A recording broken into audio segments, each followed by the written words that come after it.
Muy buenas tardes, bienvenidos, qué placer que esté con nosotros en Noticiero Hechos, informarse como debe ser. Les saluda Armando Godoy. Jennifer, buenas tardes.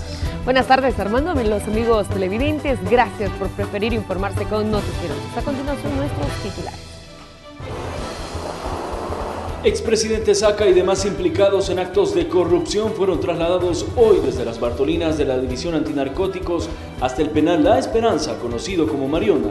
Le tenemos los detalles. Eu não pido privilégios, eu não pido trato especial, o que pido es justicia.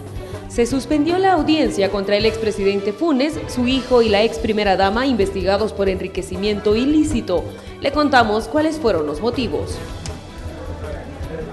Lo que se busca es que estos vehículos permanezcan en buenas condiciones y no se deterioren estando a la intemperie como acá en este caso. Fiscalía inició el proceso de extinción de dominio de 63 vehículos vinculados a una estructura de pandillas en julio del 2016, durante la Operación Jaque.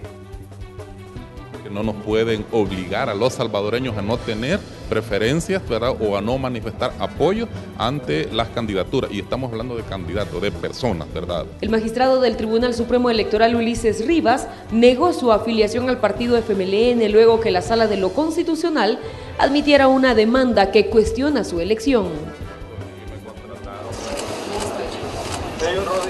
Hoy inicia la restauración del Palacio Nacional. Es el segundo edificio del centro histórico en remodelación.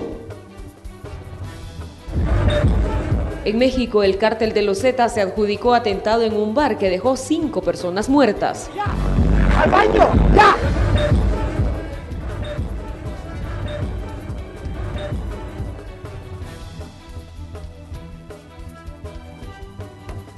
Iniciamos con los hechos y hoy dio inicio el día con esta imagen que usted verá a continuación, que fue difundida en redes sociales.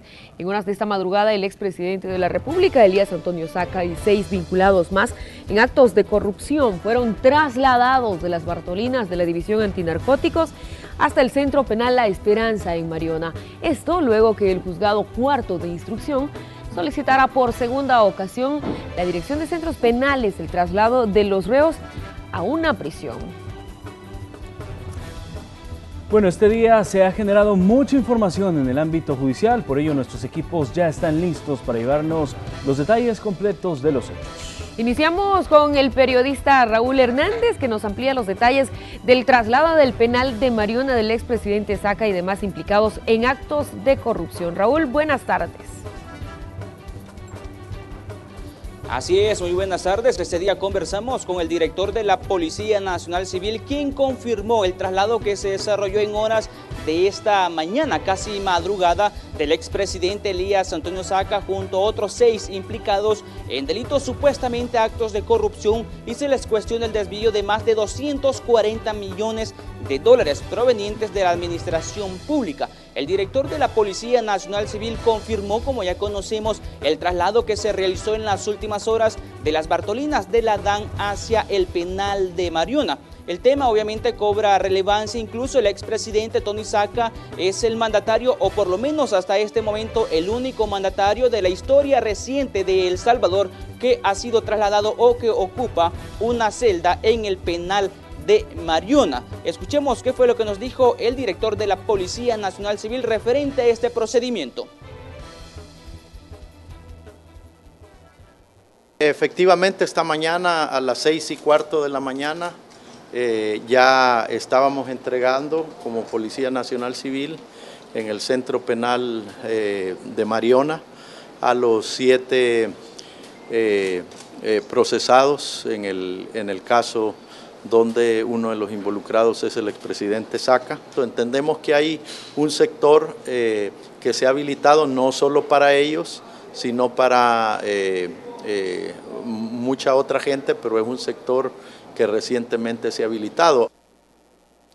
Precisamente sobre las medidas de seguridad del caso del expresidente Elías Antonio Saca, le preguntamos a las autoridades de este ramo de seguridad si han habilitado un área especial y han confirmado que en el penal de Mariona hay un área habilitada no solamente para los 7 implicados del caso Saca, sino que también en este lugar permanecen los supuestos clientes, los 4 detenidos de la red de trata de menores de edad que recientemente también ocupó la agenda nacional. Escuchemos qué fue lo que nos dijo en ese caso el ministro de Seguridad referente a las medidas que se están tomando a estos detenidos.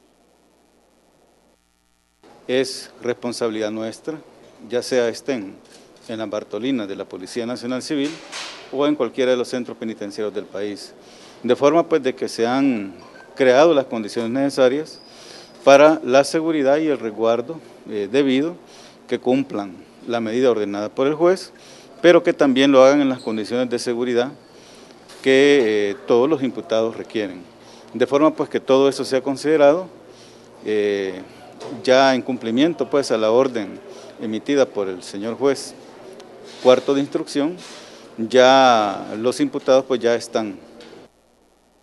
Es de recordar que los implicados en el caso del expresidente Elías Antonio Saca, junto a otros 6 detenidos, entre ellos el exsecretario de Comunicaciones Julio Rank, además otro exfuncionario de su gobierno César Funes, entre ellos también empleados de Casa Presidencial, en este momento se encuentran esperando la fase de instrucción del proceso judicial que se lleva en su contra. Así la información para los televidentes de Noticiero Hechos. Gracias, Raúl, por este informe. Perfecto, y antes de irnos con Antonio Valladares vamos a seguir hablando del caso Saca. Buenas tardes. Y es que el fiscal general de la República reaccionó al traslado del expresidente Elías Antonio Saca junto a otros 6 implicados desde las Bartolinas de la DAN al Centro Penal La Esperanza, conocido como Mariona. Argumentó que la justicia debe ser pareja y aplicarse a todos los ciudadanos independiente de qué lugar ocupen. También espera que centros penales tomen las medidas correspondientes para resguardar la integridad de las personas que fueron llevadas al Centro Penal de Mariona y que no sean afectados mientras estén recluidos. Es una competencia directamente de centros penales en coordinación con los jueces. Nosotros lo que hicimos, hacer nuestra consideración y entiendo que ellos evaluaron y han hecho los traslados correspondientes. Mire, lo que ocurre es que nosotros tenemos que estar bajo el principio de igualdad ante la ley. Entonces, existen muchas consideraciones. Creo que la gente también está diciendo, mire, ¿por qué hay preferencias en la aplicación de la ley? ¿Por qué unas medidas son diferentes a las que se les aplican a otras personas o a otros detenidos? Bajo ese contexto lo hicimos y también dijimos y le hicimos la consideración a la juez que debe de protegerse la integridad de las personas, de los detenidos también. Y en la Asamblea Legislativa los diputados reaccionaron al traslado del expresidente Saca a un centro penal. Las instituciones tienen que funcionar y como se dice, aunque solamente en la ley de Dios en verdad somos los hombres iguales ante Él, pues también ante la ley todos tenemos que ser iguales. Y para eso dentro de la ley penitenciaria también existen los artículos que ya prescriben qué hacer en estos casos. Es que nadie puede estar encima de la ley, pero le digo, eso es lo que dice la ley y la ley tiene que cumplirse. Ninguna persona que respete la dignidad humana se alegraría de ver una foto de otro ciudadano en esas condiciones, sobre todo habiendo sido presidente de la República. Lo que sí es cierto es que la ley es para todos, la ley es igualitaria y en ese sentido el trato que reciben los internos del sistema penitenciario deben de ser igualitarios. Te soy sincero, me parece que un expresidente de la República puede ser tratado de manera diferente, y eso lo dice la ley penitenciaria. ¿Por qué puede ser tratado diferente? Porque él tomó decisiones de Estado que afectan a las personas que están privadas de libertad, de tal manera que el juez de vigilancia penitenciaria que ordenó el traslado del expresidente Saca es responsable de su integridad, de su salud y también de su vida. Bueno, ya lo decíamos, otro expresidente investigado por las autoridades por el delito de enriquecimiento ilícito es el de Mauricio Funes. Para este día estaba programada la audiencia de aportación de pruebas, pero fue suspendida. Así nos tiene y así nos cuenta detalles el periodista Antonio Valladares desde la sala de redacción de Noticiero Hechos. Adelante, Antonio. Compañeros, un gusto saludarles, igual a nuestros amigos que se informan a esta hora a través de Noticiero Hechos. Como ya se adelantaba, pues para este día estaba programada la audiencia probatoria en contra del expresidente Mauricio Funes, uno de sus hijos, y de igual manera en contra de la ex primera dama de la República, Wanda Pignato, por el caso de, como recordamos, el supuesto enriquecimiento ilícito. Hacia el lugar llegó la secretaria de Inclusión Social acompañada de un numeroso grupo de mujeres. Esta acción fue cuestionada ya que portaban credenciales que las identificaba como empleadas públicas. Luego se dio a conocer que la audiencia probatoria se suspendió por decisión de la Cámara Segunda de lo Civil debido a un recurso de apelación presentado por el apoderado legal del ex mandatario, argumentando que no se libró la solicitud para recibir declaración en Nicaragua, lugar donde, recordamos, Mauricio Funes guarda asilo político. Hablamos con el abogado defensor de Wanda Pignato, Samuel Torres, quien nos amplió más acerca de la revocatoria de este día. Escuchamos a continuación sus declaraciones. Lo que la Cámara nos informó es que el abogado del expresidente Funes Cartagena ha presentado una inconformidad por cómo había sido diseñado por el tribunal la forma de obtener la declaración de este caso. Plantearon lo que yo entiendo o lo que yo, a mi entender, definiría como una videoconferencia, ¿verdad? Entonces se ha pedido que se revise y se ha pedido que se valore. Samuel Torres afirma que están listos para poder enfrentar el proceso y responsabilizó al abogado de Mauricio Funes por el atraso que se está dando en el caso. Veamos. Solución judicial, a las partes involucradas les asiste el derecho de expresar su conformidad o no. Entonces ahorita lo que ha ocurrido es que dentro de la estrategia de defensa del expresidente se tuvo bien pedir la reconsideración. Esta decisión es algo que es ajeno a nosotros, es ajeno a nuestra estrategia. Nosotros estamos preparados, ¿verdad?, para atender el llamado, a ventilar y desahogar la prueba en esta audiencia. De igual manera, Wanda Pignato dio a conocer su postura, asegurando que está ya cansada del proceso y que espera se pueda resolver lo antes posible. Escuchemos. Essa é parte do jogo democrático. Se o Poder Judicial receber o pedido que se postergue, eu tenho que aceitá-lo e esperar a fecha da próxima audiência e esperar para que a justiça seja hecha, porque reitero que não há provas em contra minha. Queria que terminara isso o mais pronto possível, porque esse tipo de juízos são utilizados por los inimigos de Ciudad Mujer para desprestigiarme. Los magistrados oirán la opinión de Fiscalía y el Ministerio Público tiene 3 días hábiles a partir de ahora para reprogramar para cuándo se estará llevando nuevamente la audiencia probatoria. Es esta la información que les tenemos por el momento, compañeros. Recordarles, amigos televidentes, que en la siguiente emisión del Noticiero Hechos les estaremos brindando un reporte completo. Buenas tardes. Perfecto, Antonio, gracias. Buenas tardes para ti también. En más temas judiciales, la Fiscalía General de la República interpuso una demanda en contra de otro exfuncionario y su esposa. Se trata del exdiputado Douglas Avilés. La Fiscalía General de la República acudió a la Cámara de la Cuarta Sección del Centro en Santa Tecla con toda la documentación que sustenta una demanda civil en contra del exdiputado por Cambio Democrático Douglas Avilés y su esposa Brenda Cepeda de Mejía. En la declaratoria ante probidad de la Corte Suprema de Justicia, Avilés no pudo justificar más de $260,000, mientras que su cónyuge, quien actualmente trabaja en la Corte de Cuentas de la República, más de $40,000. Se ha encontrado que ellos no han podido justificar. En el caso de él, $260,000 y en el caso de ella, $47,000, ¿verdad? Entonces creo que van en un promedio de un poquito más de $300,000 que hacen en conjunto. Así que este día se ha presentado la demanda juntamente con la prueba que nosotros estamos ofertando en este momento y estamos presentando para que en audiencia preparatoria pues se admita y luego pues en el momento de la audiencia de prueba sea valorada para que después venga la sentencia condenatoria en contra de ellos dos. De momento, ambos tienen inmovilizadas 3 cuentas bancarias. No obstante, el Ministerio Público acudirá en busca de inmuebles para que se sumen a la lista. Pero para eso deberán solicitar la información al Centro Nacional de Registros. Hemos solicitado al CNR a efecto de que nos manifieste todo lo que son las propiedades de ellos. Y así, al tener la información de las propiedades, se presentará, y como es por separado todas las diligencias de inmovilización, al tribunal correspondiente. Pero la Corte en este momento no mencionó nada que de alguna inmovilización al respecto. Nosotros estamos en la investigación a efecto de establecer si hay bienes inmuebles, propiedades a nombre de ellos, solicitar la inmovilización. Pero el trabajo de la Fiscalía no se limitará a eso, pues esperan que la Cámara realice peritajes financieros para seguir las averiguaciones que podrían aumentar el ingreso patrimonial de la pareja, para posteriormente sustentar las pruebas que los lleven a un juicio penal.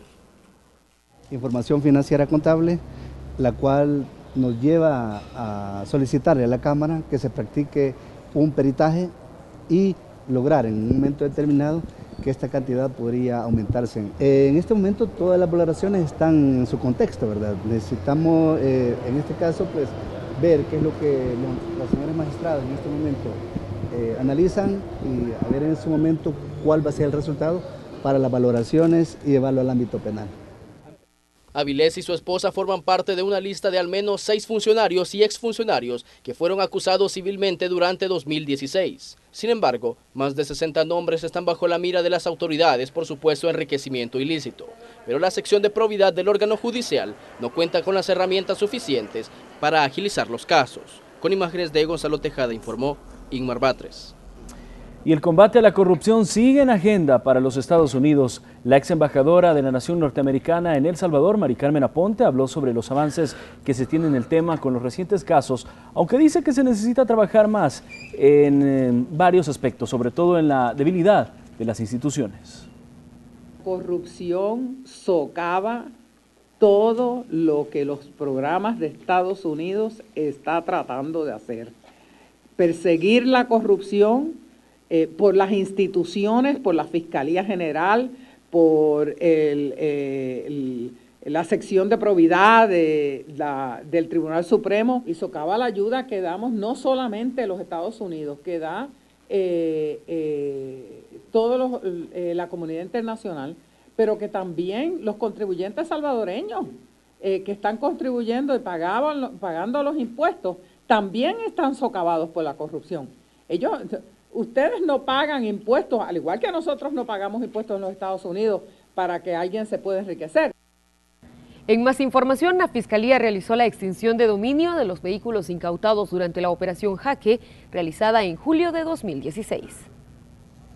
Son 63 vehículos, algunos de lujo, autobuses y camiones de diferentes modelos que fueron incautados durante la operación Jaque en julio pasado, con la que se golpeó a la pandilla MS. Más de un centenar de personas fueron acusadas de participar y administrar las finanzas a través de la compra y venta de vehículos, administración de locales comerciales como car wash y otros. Bajo la ley de extinción de dominio, se siguió un proceso de investigación y se decretó medidas cautelares de secuestro. Es decir, ahora los automotores pasan al poder del Consejo Nacional de Administración de Bienes Incautados. Puede ser el uso provisional.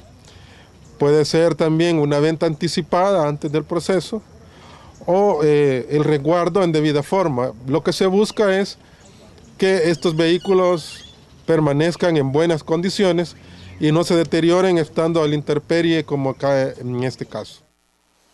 Ninguno de los vehículos está a nombre de los detenidos durante la operación. Sin embargo, en este caso, se investiga el bien, no a las personas, dice el jefe fiscal. Muchos de esos vehículos han sido utilizados por miembros de la estructura que se ha mencionado y otros han sido adquiridos por ellos. Entonces, independientemente a nombre de quien se encuentren bajo esta ley, se puede extinguir el dominio, ya sea que sean procesados penalmente o no. El Consejo Nacional de Administración de Bienes Incautados está integrado por representantes de la Fiscalía, Ministerio de Justicia, PNC, Ministerio de la Defensa y Corte Suprema de Justicia. Es entre estas instituciones que los automotores podrían ser distribuidos.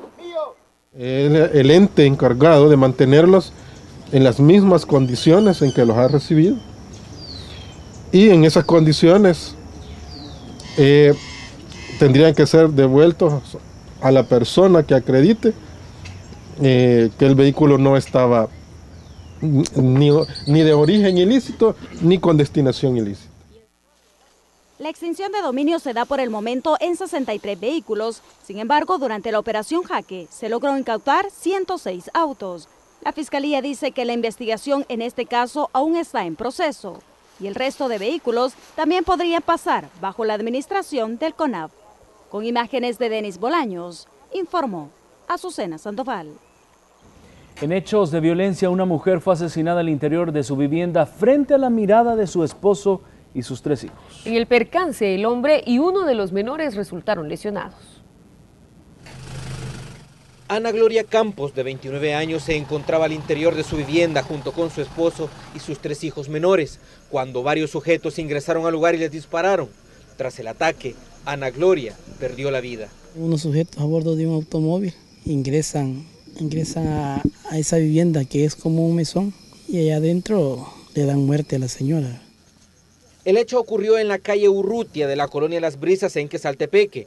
En el ataque, además, resultaron con heridas de bala un menor de 1 año y el esposo de la víctima, quienes fueron llevados a un centro asistencial. Mismo también lesionan a un menor de edad de 1 año y lesionan al compañero de vida de la señora fallecida. Es una lesión en un piecito, afortunadamente solo fue un rozón de bala, está fuera de peligro, ya le dieron el alta. E igual el señor también fue una lesión leve, también ya le dieron el alta. De acuerdo con las autoridades, no se descarta que miembros de pandillas hayan cometido el ataque. Sin embargo, esperan a que las investigaciones puedan arrojar a los culpables. Estamos iniciando, procesando la escena. Serán las investigaciones las que determinen el móvil del hecho, ¿verdad? De momento todavía no podría adelantarles en decirles un móvil. Definitivamente problemas de extorsión se descartan, ¿verdad? Como le digo, ahorita iniciamos la investigación y en el transcurso de la misma pues veremos al que se vio el móvil, ¿verdad? Ahora serán las investigaciones de las autoridades las que busquen a los responsables de este homicidio. Sin embargo, son 3 los menores de edad que tendrán que vivir sin el cuidado de su madre. Con imágenes de José Delgado, este es un reporte de Víctor Mengíbar. Y las autoridades de seguridad llegaron hasta la Asamblea Legislativa para hablar sobre la prórroga por 1 año más de las medidas extraordinarias. La periodista Raquel Herrera se encuentra en el primer órgano de Estado y nos tiene los pormenores de esta reunión que tuvieron el Gabinete de Seguridad y la Fiscalía con los diputados. Adelante, Raquel. Así es, compañeros, muy buenas tardes. Información que se desarrolla a esta hora. El vicepresidente de la República, acompañado del presidente de la Corte Suprema de Justicia y el Gabinete de Seguridad, se reunió esta mañana con la Comisión de Seguridad de la Asamblea Legislativa para pedir prorrogar por 1 año más las medidas extraordinarias que se vienen ejecutando desde el año anterior. Para ello me encuentro con el ministro de Seguridad, quien nos va a ampliar sobre la discusión. Ministro, tenemos entendido que ya hay acuerdo. ¿Qué es lo que se ha discutido y si este año más entraría con algún tipo de modificación las medidas extraordinarias? Bueno, el acuerdo al final expresado por los señores diputados de todos los grupos parlamentarios fue prorrogar el actual decreto, el 321, que establece las medidas extraordinarias que estamos implementando en el sistema penitenciario. Lo principal de este decreto pues son las prohibiciones en el sistema, como son las visitas, la movilización de los privados de libertad, incluyendo audiencias judiciales, y que éstas se desarrollen con la modalidad virtual, también el corte del tráfico de telecomunicaciones y la construcción de centros temporales de reclusión donde puedan ser conducidos aquellos privados de libertad que representen menor riesgo a la sociedad, con el objeto pues de que se amplíe la capacidad del sistema, reducir el hacinamiento y con ello la seguridad, entre otras. Es decir, todas estas medidas que nos han permitido hasta hoy, durante el 2016, que haya un control más efectivo del sistema penitenciario, pues van a continuar. Es decir, estas finalizaban el 31 de marzo de este año, pero pues con lo expresado por los señores diputados vamos a contar 1 año más, tiempo en el cual pues seguiremos avanzando en las diferentes acciones que estamos desarrollando.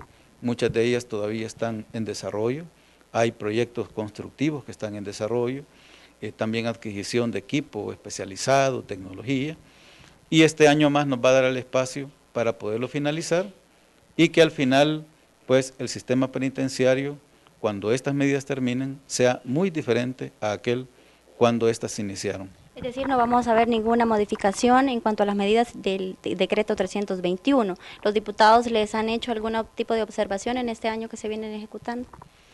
Pues hicimos una exposición, tanto el Gabinete de Seguridad como la Corte Suprema de Justicia y la Fiscalía General de la República, y prácticamente todos coincidimos en que las medidas han tenido un impacto positivo para la seguridad del país, para también el trabajo de las instituciones, el ahorro, por ejemplo, de recursos que se ha dado a través de la modalidad virtual para desarrollar las audiencias, es importantísimo, y la seguridad también, al no tener que movilizar privados de libertad, de diferentes penales, llevar testigos, etcétera, funcionarios judiciales y operadores también, fiscales, policías, es decir, las ventajas han sido muy ampliamente expuestas por las tres instituciones, y pues con ello lograr que en la decisión de los diputados pues apoyar que estas medidas continúen, y con ello pues la posibilidad de seguir desarrollando el trabajo. Muchísimas gracias, ministro, por su tiempo en Noticiero Hechos. Bueno, así la información, compañeros, en relación a las medidas extraordinarias que se prorrogarán por un año más. La apuesta del Gabinete de Seguridad es continuar reduciendo el índice de homicidio, que hasta la fecha se reporta de 8.6 diarios. Con esta información retorno a los estudios principales. Muy buenas tardes. Gracias, Raquel. Buenas tardes. Bueno, cuando regresemos, el magistrado del Tribunal Supremo Electoral, Ulises Rivas, habló sobre la demanda que admitió el día de ayer la Sala de lo Constitucional, donde cuestiona su elección. Los detalles al regresar de la pausa.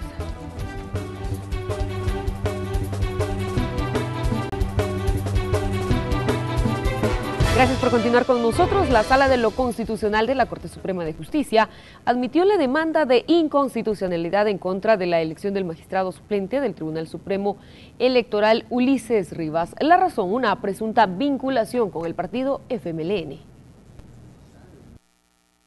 Lo van a romper si continúan con estas hazañas que ellos han hecho de militancia política que ellos están teniendo ahorita. Como una amenaza a la independencia del Tribunal Supremo Electoral y a la institucionalidad del país, ve el magistrado Ulises Rivas el proceder de la Sala de lo Constitucional de la Corte Suprema de Justicia, que admitió una demanda contra su elección por una supuesta vinculación político-partidaria. No, hasta el día de hoy yo no he firmado ninguna afiliación ni he expresado voluntad de pertenecer ni al FMLN ni a algún partido político. El presidente del Tribunal Supremo Electoral, Julio Olivo, y los magistrados Ulises Rivas, Fernando Argüello Telles, Guadalupe Medina y Miguel Ángel Cardosa, además de sus suplentes, fueron demandados en septiembre del año pasado por un ciudadano bajo el argumento de que no cumplían con los requisitos para su nombramiento. Rivas, quien fue propuesto por la Corte Suprema, ahora cuestiona el accionar del máximo tribunal. Que aquí no es lo que la sala dice, es lo que la construcción jurídica de nuestro sistema está dando. Con esto lo que ellos están haciendo es prácticamente degradando ciudadanos de otras categorías. Y es que reconoce la simpatía, pero se defiende, reiterando que es parte de sus derechos constitucionales. Preferencia ideológica, eso sí que es distinto, ¿verdad? Todas las personas tenemos derechos, ¿verdad?, a apoyar una fórmula presidencial o un candidato en una campaña electoral. Asegura que se defenderá y presentará los argumentos necesarios a la sala y, de no resolverse a su favor, acudirá a instancias internacionales tales como la Comisión Interamericana de Derechos Humanos. Por su parte, Miguel Ángel Cardosa lamenta la incertidumbre generada y cree que el momento para resolver no es el apropiado. Si llegara a haber un cambio, pues inmediatamente tendría que funcionar el suplente, que para eso tenemos un suplente nosotros, y para no detener el trabajo institucional. No contar con la estabilidad en el organismo electoral sí puede tener alguna afección directa en el trabajo. Opinión que contrasta con la reacción del presidente del órgano colegiado. Porque no la han notificado.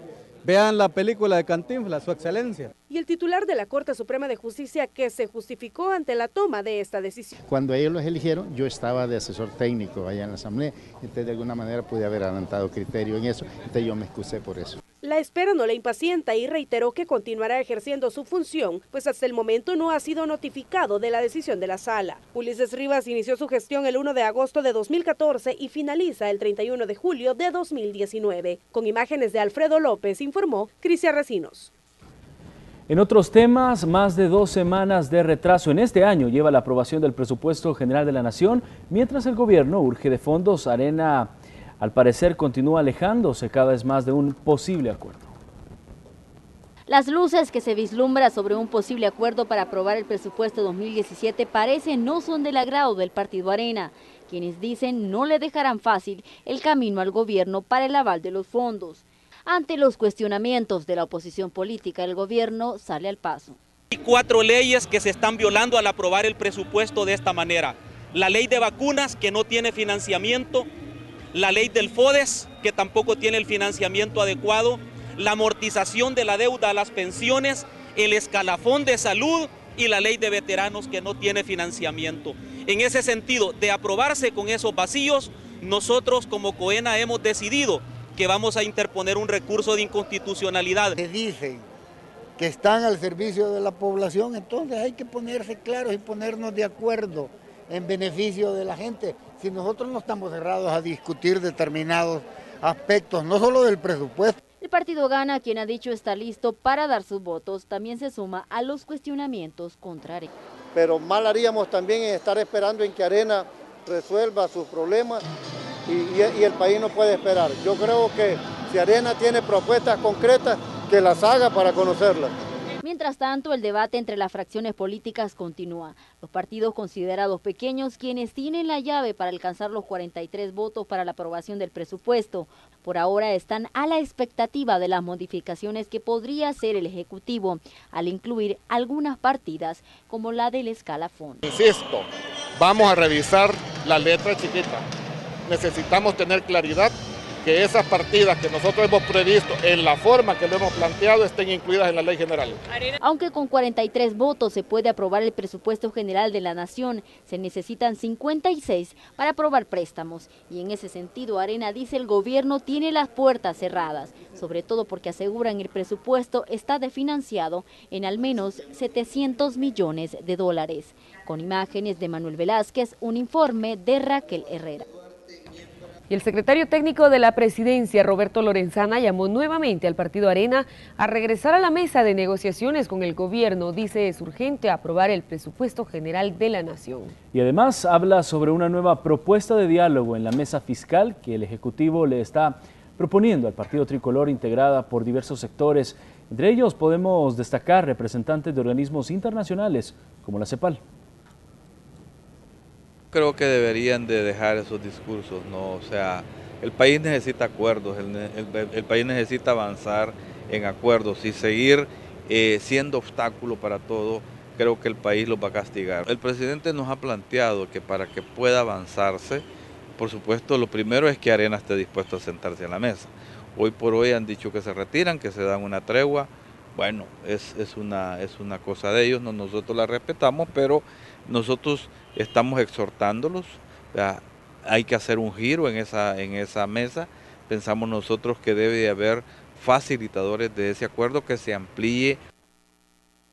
Y varias actividades, entre ellas capacitaciones para maestros previo al año escolar, se han tenido que suspender porque no hay presupuesto para este año. Así lo dijo hoy el ministro de Educación en la entrevista de Hechos AM. El ministro Carlos Canjura sabe que el inicio del año escolar es difícil, sobre todo por la incertidumbre si habrá dinero o no para invertir. Los primeros problemas ya los tuvieron y fue con la capacitación de maestros previo a sus clases. Yo lo he señalado, ha habido un par de actividades que teníamos previstas para el mes de enero y que no fue posible realizarlas justamente por no tener el presupuesto aprobado. De hecho, dice que habrá problemas en la reconstrucción y remodelación de varias escuelas, pues parte del presupuesto iba destinado a este tipo de obras. Aclarado el punto, el ministro descartó que los programas sociales como útiles escolares, vaso de leche y uniforme se vean afectados. Yo realmente lamento que todo este ambiente que hemos venido viviendo en el tema presupuestario en el país esté provocando en la población ese tipo de dudas.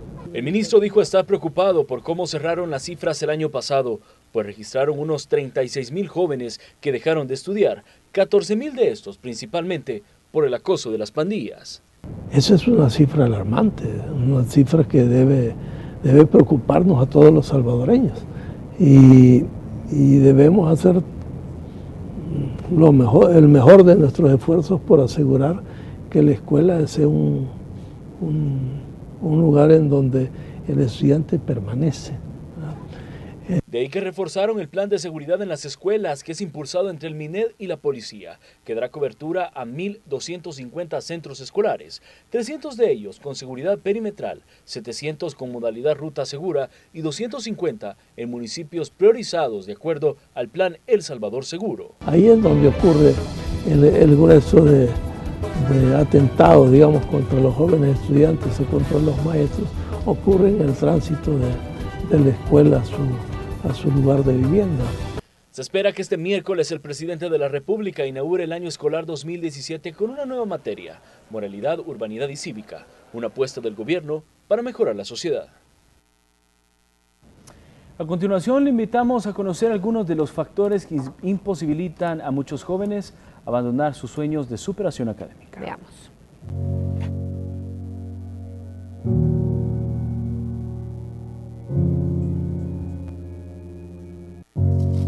A sus 24 años de edad, Francisco recorre este camino todas las mañanas.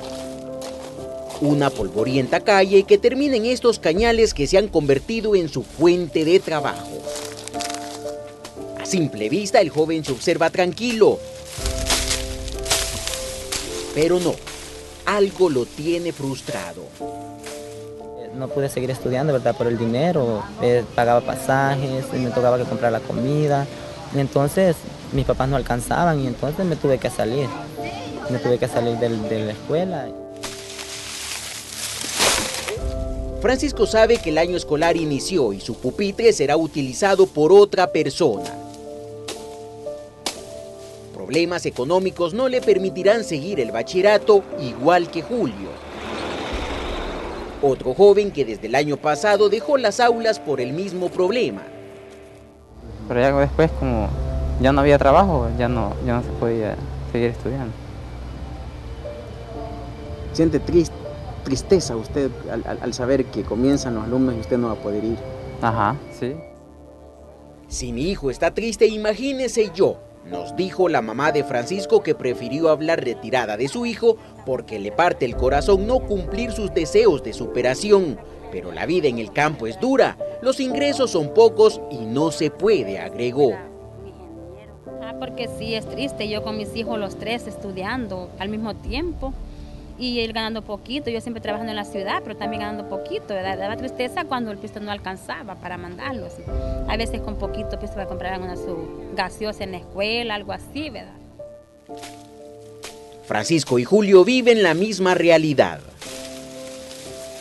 Abandonaron las aulas por cañales y cambiaron sus lapiceros por cumas. Los sueños de superación desaparecieron, pesaron sus necesidades y la balanza les indicó trabajar. Sí, yo quisiera seguir estudiando, pues que era lo que yo quería cuando empecé a estudiar, sacar mi bachillerato y pues tener una profesión, porque yo sabía que en algo me iba a ayudar, ¿verdad? La educación es un derecho, sin embargo, algunos factores imposibilitan su cumplimiento. Estas historias se repiten no solo en este lugar, el cantón La Magdalena, cerca de la frontera con Guatemala, en Chalchuapa, donde varios jóvenes como Julio despiden el día, pasando con nostalgia frente a la escuela que abandonaron por trabajar. Pues todos los compañeros van a ir y uno aquí sin poder ir, ¿va? Con imágenes de Alfredo López, Julio Guevara, Noticiero Hechos. En más hechos, se estima que en el país hay entre 600.000 y 700.000 adultos mayores, de los cuales, según los sindicalistas del Instituto Nacional de Pensiones de los Empleados Públicos, el 1% cuenta con una pensión digna, mientras que el 99% restante tiene ingresos menores al salario mínimo. Ante ello, mostraron su preocupación ante la no aprobación a la reforma a la ley. La reforma que propone el gobierno es un paso, una transición, porque nosotros lo que queremos es que el sistema se nacionalice, porque estar con la lógica de ahorros individuales es simplemente el que tiene más, tiene mejor pensión, el que no tiene más, o sea, ya sea porque no tiene ingresos o porque tiene bajos salarios, no va a tener una pensión favorable. No puede seguir un sistema de pensiones injusto, donde la carga mayor la recibe el Estado, que actualmente de cada 10 pensionados nuevos, el Estado asume la responsabilidad de 6 pensionados y las AFP solo 4.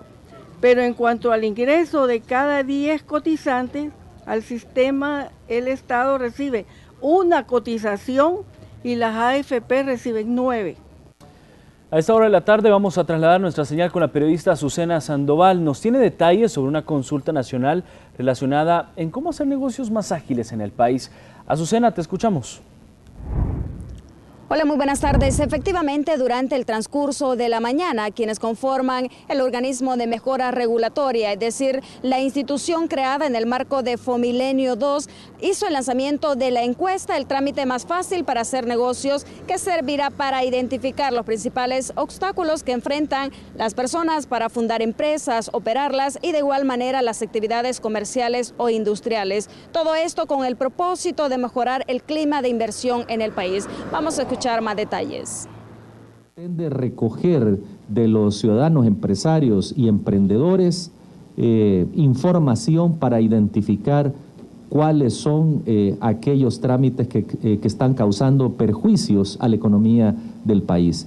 Y el resultado de la misma va a ser llevado a el Consejo de Mejora Regulatoria, para que este Consejo defina la agenda del año 2017, así como la definió en el año 2016, pero esta es la primera consulta nacional electrónica. Nosotros queremos tener la mayor cantidad de información y la mejor calidad de información para saber qué temas deben presentarse al Consejo de Mejora Regulatoria para que se prioricen en el trabajo. Mejorar los trámites para la creación de nuevas empresas es el propósito de hacer esta encuesta. Solo en el año 2016 se tiene registro que fueron creadas 2.600 nuevas empresas. Parte de toda esta información nosotros se la vamos a estar proporcionando en una nota completa en la siguiente emisión de noticias. Regreso a la señal. Buenas tardes. Gracias, Azucena, por este informe que nos has brindado. Bueno, ahora nos vamos a trasladar con Linda Cruz. Linda nos tiene detalles de cómo estarán las temperaturas y el clima para las próximas horas.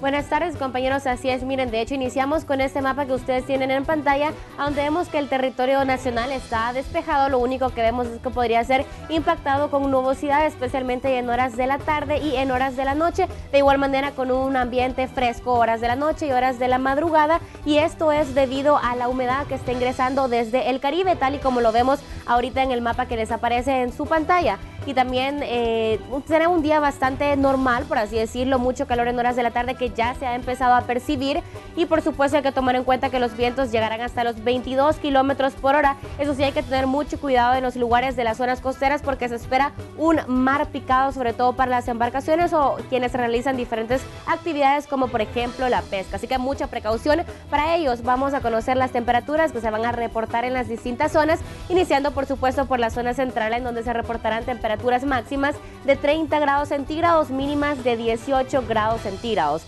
Revisamos también el occidente del territorio nacional, cerca del área de Santa Ana, temperaturas máximas de 31 grados centígrados, mínimas de 17 grados centígrados, y por supuesto la zona más cálida de nuestro territorio, San Miguel, es decir, el oriente y toda esa zona del territorio, temperaturas que rondan los 34 grados centígrados y como mínima los 23 grados centígrados. Así que es muy importante que usted tome toda esta información muy en cuenta. Recuerde hidratarse como sea necesario, especialmente en horas de mayor insolación, es decir, en horas de la tarde. Con esta información regreso con ustedes, compañeros, luego de esta pausa.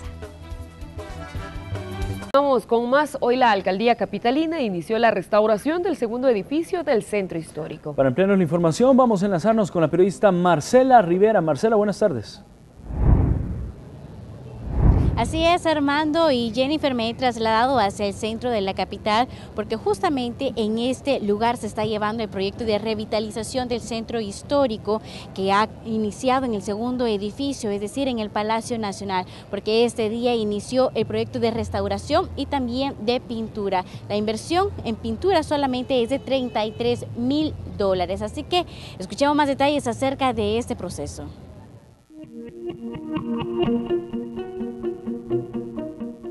Con más de 100 años de haberse edificado el lugar donde se albergó a las instituciones estatales y que contiene el Archivo General de la Nación, el Palacio Nacional, con un estilo neogótico, neoclásico y renacentista, forma parte de la historia salvadoreña representada en el centro de la capital. Lujo de detalles arquitectónicos, de detalles pictóricos, de detalles escultóricos, es una arquitectura diseñada a una manera exquisita. El primer edificio fue erigido entre 1866 y 1870, el cual sufrió daños irreparables tras un incendio en 1889. Tras su reparación, la población llega al lugar para conocer la esencia salvadoreña. Es además un lugar importante que generaciones de salvadoreños lo han tenido como referente del país, referente del centro. Por ahora, las autoridades edilicias se enfocan en la restauración de la infraestructura, con una nueva pintura en la fachada cuya inversión asciende a $33.000. Esta restauración, pues el balcón ya no va a ser de cartón. Vamos a tener un balcón de verdad. El Palacio Nacional solamente tiene un área a pintar de 8.900 metros cuadrados. Es decir, se van a restaurar y se van a pintar 8.900 metros cuadrados. Y después de la restauración y después de la iluminación arquitectónica, se pueden imaginar qué hermoso se va a ver este palacio acá atrás. Bueno, y también es de recordar que ese es el segundo edificio que se está retocando en el centro histórico de la capital. El primero de ellos fue el Teatro Nacional en el mes de diciembre y por el momento ya se ha continuado los procesos de restauración y de pintura acá en el Palacio Nacional. Por su parte, el Teatro Nacional ya pasó a la segunda etapa, que es la iluminación arquitectónica. Con esta información retorno a los estudios. Muy buenas tardes. Reunión Clima se estableció la jornada 2 del torneo Clausura 2017 que se realizará el sábado 21, domingo 22 y miércoles 1 de febrero de 2017. Este próximo sábado se realizarán 3 duelos. Sonsonate ante Chalatenango, Metapan se enfrentará a Club Deportivo Dragón y Firpo se enfrentará al Pasaquina, mientras que el domingo Municipal Limeño se enfrentará a Club Deportivo Águila. El miércoles 1 de febrero, Alianza va a tener un duro duelo ante Club Deportivo FAS. Aún no se ha establecido la programación del duelo en Universidad del Salvador ante Santa Tecla, ya que por actividad de sus jugadores con selección, el equipo colinero ha dispuesto a posponer sus encuentros. Compañeros, por mi parte, esto ha sido todo. Perfecto, gracias, Zuli. Pronóstico rápidamente. Yo creo que hoy sí vamos a ganar por 2-0. ¿Y ustedes? Yo creo que empata 0-0. Yo creo que empata. Ahora sí empata. Bueno, muchísimas gracias. Gracias, Zuli. Gracias a usted. Gracias por habernos acompañado. Buenas tardes.